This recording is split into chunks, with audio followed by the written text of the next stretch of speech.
وما كان لنبي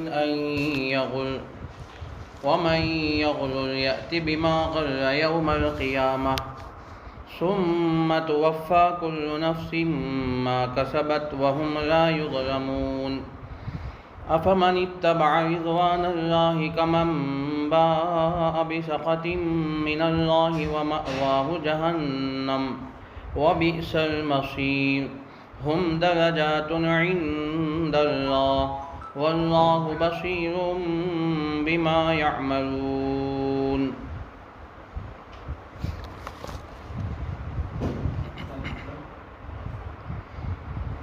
پناہ مانگتا ہوں میں اللہ کی شیطان مردود سے.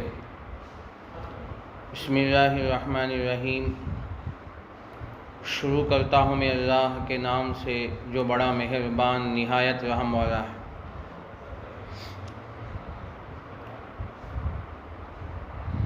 اللہ تبارک و تعالیٰ کا بے انتہا شکر احسان ہے، اسی کا فضل ہے، اسی کا کرم ہے کہ اللہ تبارک و تعالیٰ نے ہم سب کو قرآن کی نسبت سے ہمیں جوڑ دیا ہے. چونکہ قرآن ہی اللہ کا کلام ہے، جس کی نسبت اللہ کے کلام سے ہو جائے اللہ تبارک و تعالیٰ اس کے مقام اور مرتبے کو بڑھا دیتے ہیں. جیسا کہ آپ جانتے ہیں حافظ قرآن کی فضیلت کیوں بیان کی گئی ہے کہ اس لیے کہ اس کے سینے میں قرآن محفوظ ہو گیا. جس بندے کے سینے میں قرآن محفوظ ہو جاتا ہے تو اللہ تعالیٰ اس سینے کو بابرکت بنا دیتے ہیں، بلکہ اس کی پوری ذات کو معزز بنا دیتے ہیں.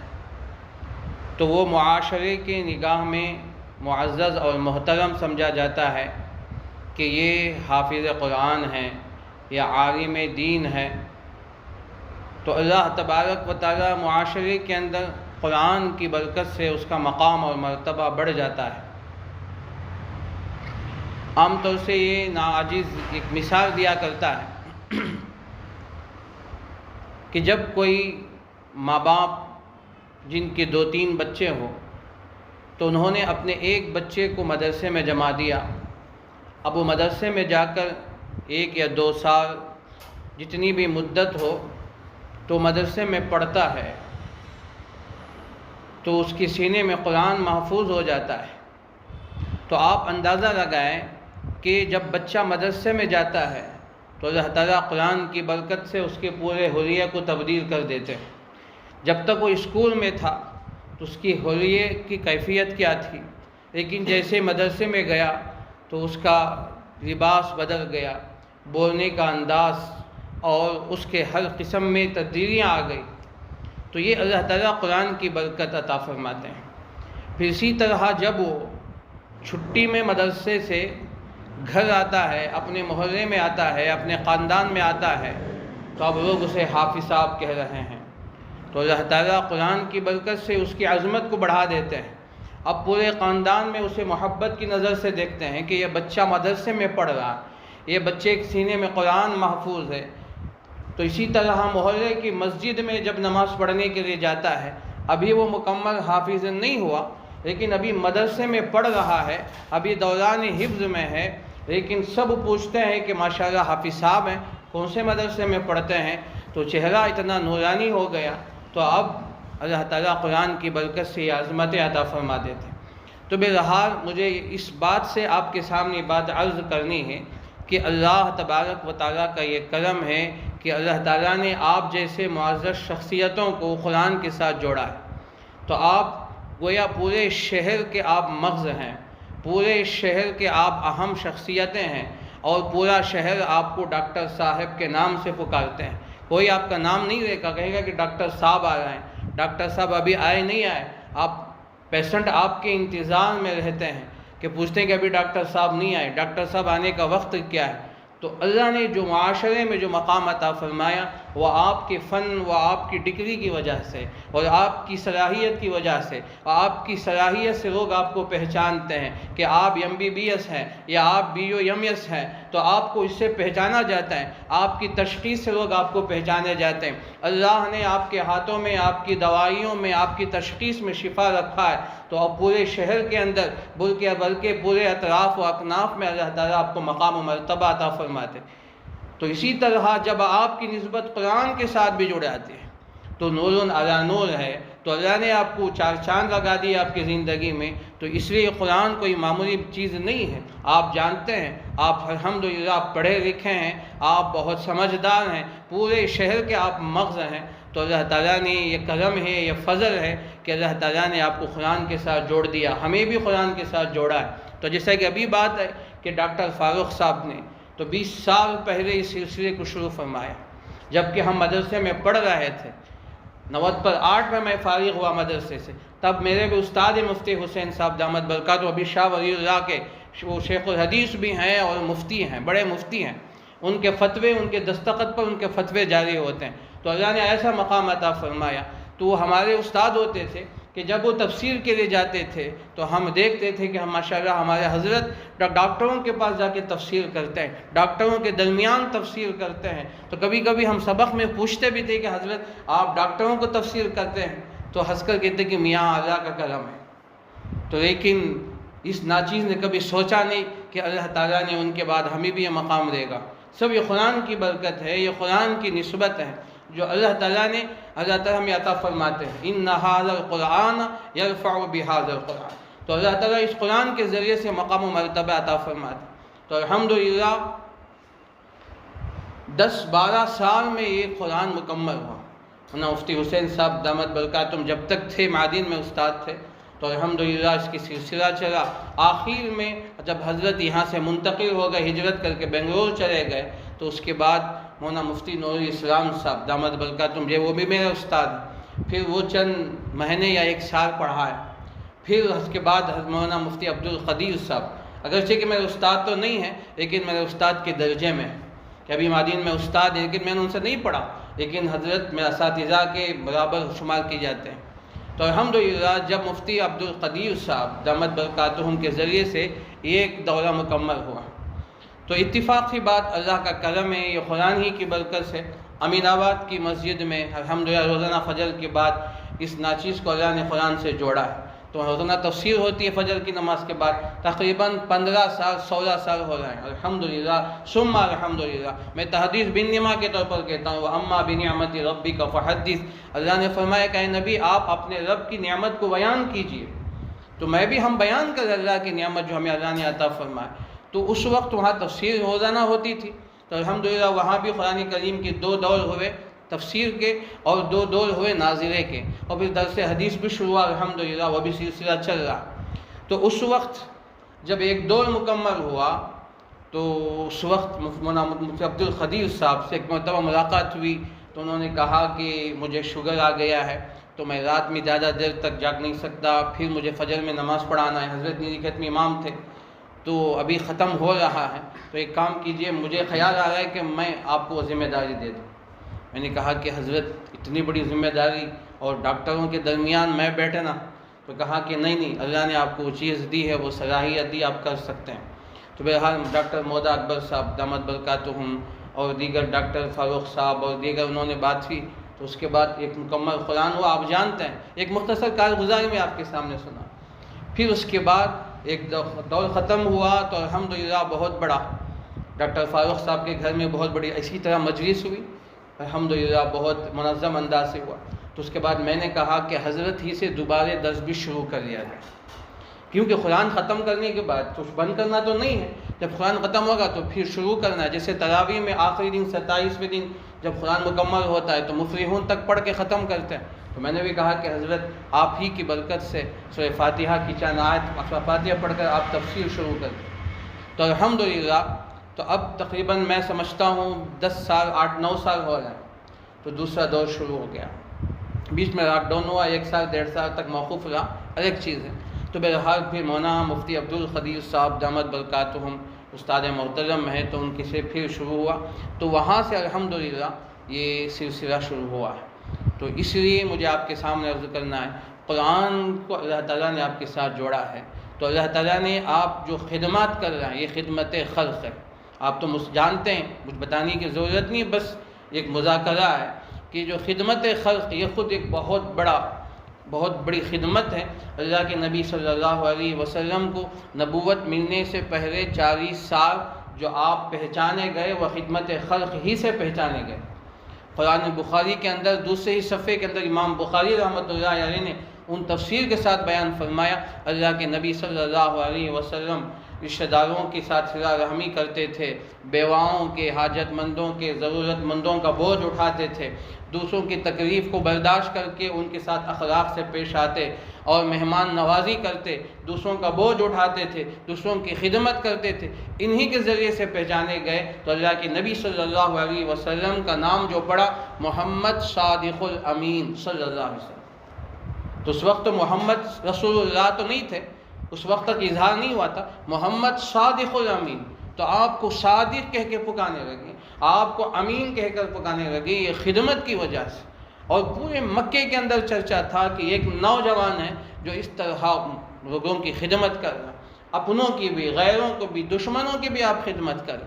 جو عورت، بوڑھی عورت آپ کے اوپر کچرا ڈالتی تھی، جب وہ بیمار ہو گئی تو اللہ کے نبی صلی اللہ علیہ وسلم دیکھا کہ 2 دن سے وہ کچرا نہیں ڈال رہی ہے، تو فرمایا اللہ کے نبی صلی اللہ علیہ وسلم اس کے گھر تشریف لے گئے۔ پوچھا کیا اماں جان کیا بات ہے؟ وہ تو بیچاری شرمندہ ہو گئی کہ میں جس نوجوان پہ کچرا ڈال رہی تھی آج وہ نوجوان میری عیادت کے بیمار پرسی کے آ گئے، تو وہی مسلمان ہو گئے، کلمہ پڑھے۔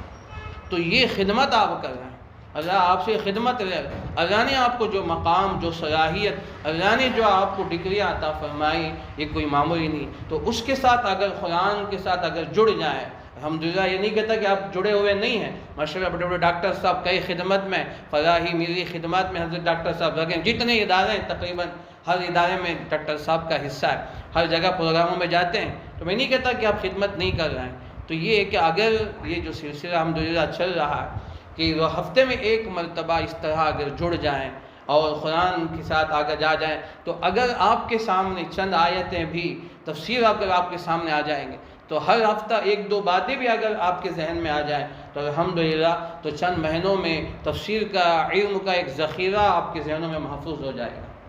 تو پھر جب آپ جو علاج کریں گے تو اس میں روحانیت بھی داخل ہو جائے گی۔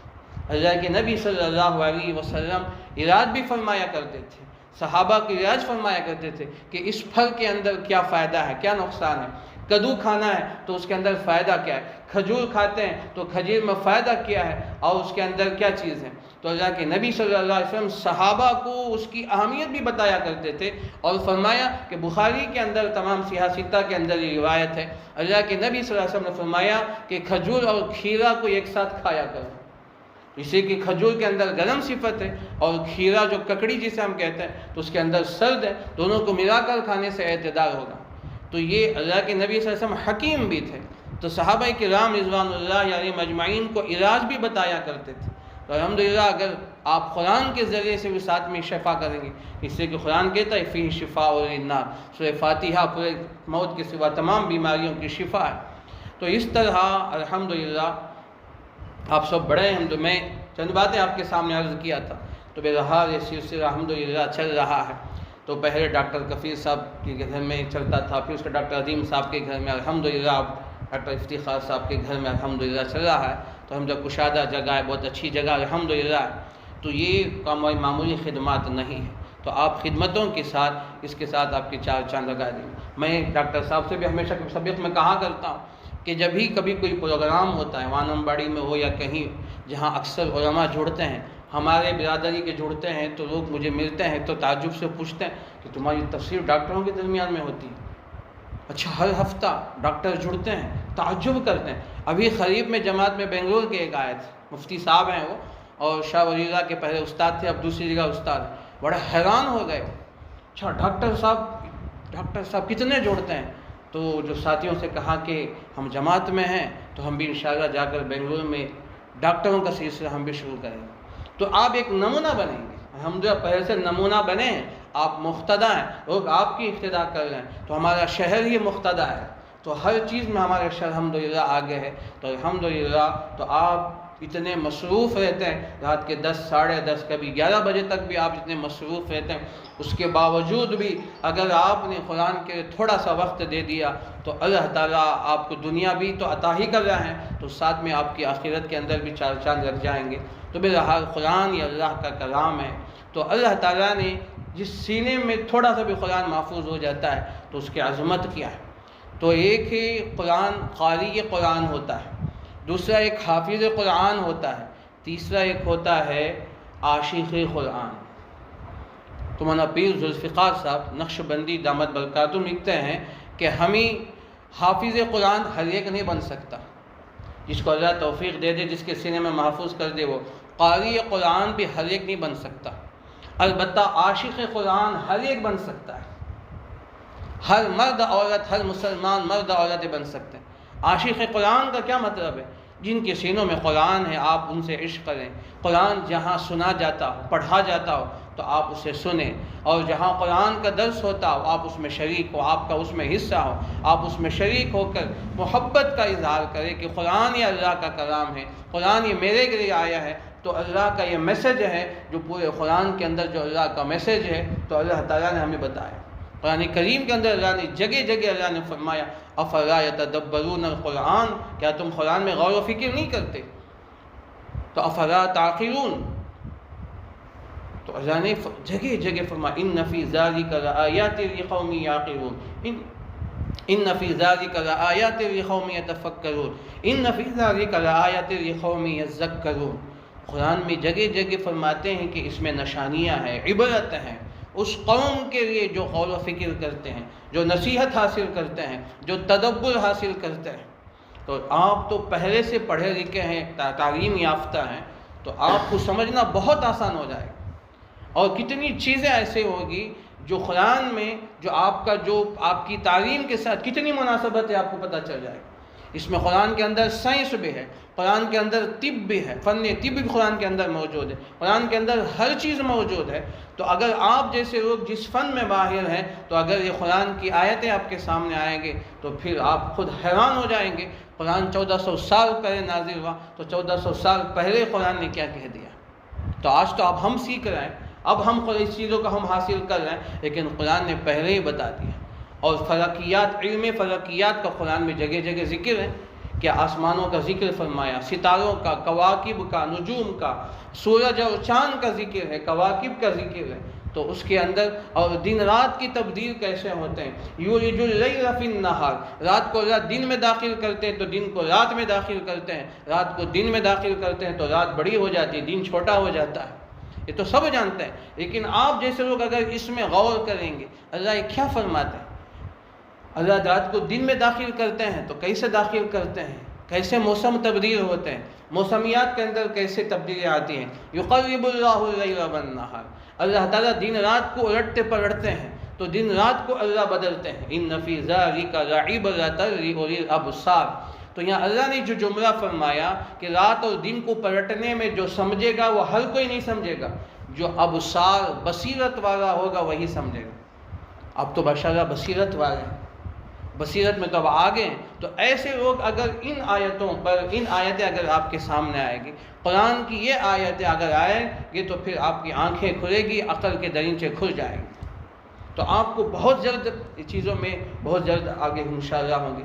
تو یہ چند آیتیں ہیں، تو میں نے آپ کو اشارتاً کا تو قرآن میں اس قسم کی آیتیں رات اور دن کے اور چاند اور سورج اور ستارے کے اللہ تعالیٰ نے فرمائے. اللہ نے سورہ یونس میں اللہ تعالیٰ فرماتے ہیں کہ چاند اور سورج کا ذکر فرماتے ہیں، وہ فرمائے هو الذی جعل الشمس ضیاء والقمر نورا وقدره منازل لتعلموا عدد السنین والحساب ما خلق اللہ ذلک الا بالحق. بڑا عجیب اللہ تعالیٰ خطاب فرماتے ہیں کہ وہی وہ ذات ہے جس نے سورج کو روشن بنایا، چاند کو بھی روشن بنایا. اس کے روشن اور اس کے روشن ہونے میں بہت فرق ہے.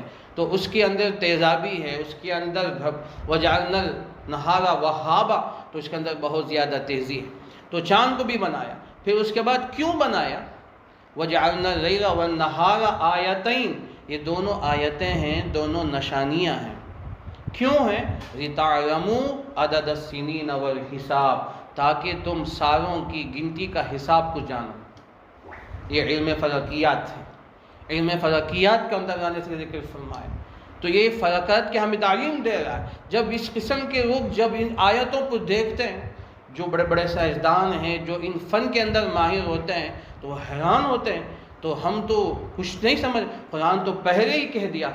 اور سورہ یاسین تو ہم یاد بھی ہوگا آپ کو، یاسین پڑھتے ہیں، وَالشَّمْسُ تَجْرِي لِمُسْتَقَرٍّ لَهَا ذَلِكَ تَقْدِيرُ الْعَزِيزِ الْعَلِيمِ وَالْقَمَرَ قَدَّرْنَاهُ مَنَازِلَ حَتَّى عَادَ كَالْعُرْجُونِ الْقَدِيمِ۔ سورج وہ چلتا ہے اپنے مستقر پر، سورج تیر رہا ہے، چل رہا ہے اپنے مستقر پر۔ اللہ نے اس کے لیے راستے بنا دی، اسی راستے پہ وہ چلتا ہے، ایک دھاگا بھی آگے پیچھے نہیں ہوتا۔ کیا مجال کہ اتنا بڑا سورج ہو کر وہ اپنے آگے پیچھے ہو جائے۔ تو یہ سورج تجری مستقر رہا۔ پھر آگے فرمایا والقمر قدرنا، تو ہم نے چاند کے لیے منزل طے کر دی۔ اب سورج کے لیے مستقر کہا، تجری کہا، اب چاند کے لیے کہا کہ قدرناہ منازل۔ کیا فرق ہے؟ یہ بھی ایک سیارہ ہے، یہ بھی ایک سیارہ ہے، وہ بڑا سیارہ ہے، اس کے مقابل میں یہ چھوٹا سیارہ ہے۔ پھر اس کے بعد چھوٹے چھوٹے سیارات ہیں جو ستارے ہیں، کواکب ہیں۔ تو ان سیارات میں اللہ نے ان دونوں کو خاص طور سے اپوزٹ میں ذکر فرمایا کہ چاند ہے تو سورج ہے، سورج ہے تو چاند ہے۔ تو ان دونوں کو ایک ساتھ ذکر بار بار اللہ کیوں کرتے ہیں، اور ان کے جملے کیا اللہ نے ارشاد فرمایا۔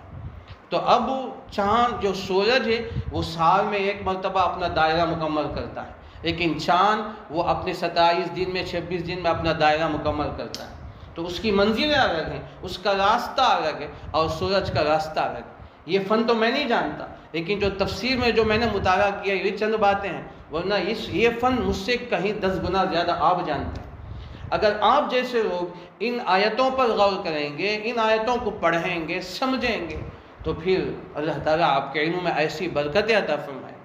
تو اس لیے قرآن کے اندر سب کچھ موجود ہے۔ آپ جیسے لوگوں کے خصوصاً تو بہت زیادہ اس کے اندر بہت زیادہ علم ہے۔ تو اللہ تعالیٰ نے جو فرمایا کہ ان چیزوں کو ذکر فرمایا۔ تو بہرحال ایک چند مثالیں جو قرآن کا گویا ایک مختصر سا تعارف، پورا تعارف تو نہیں ہو سکتا اتنے وقت میں، ایک مختصر سا چند آیتوں کا تعارف میں نے آپ کے سامنے رکھا ہے۔ تو اللہ تعالیٰ سے دعا کیجئے کہ اللہ تعالیٰ مجھے آپ تمام کو سنی باتوں سے زیادہ عمل کی توفیق عطا فرمائے۔ اللہ آپ کے آنے کو قبول فرمائے۔ آمین۔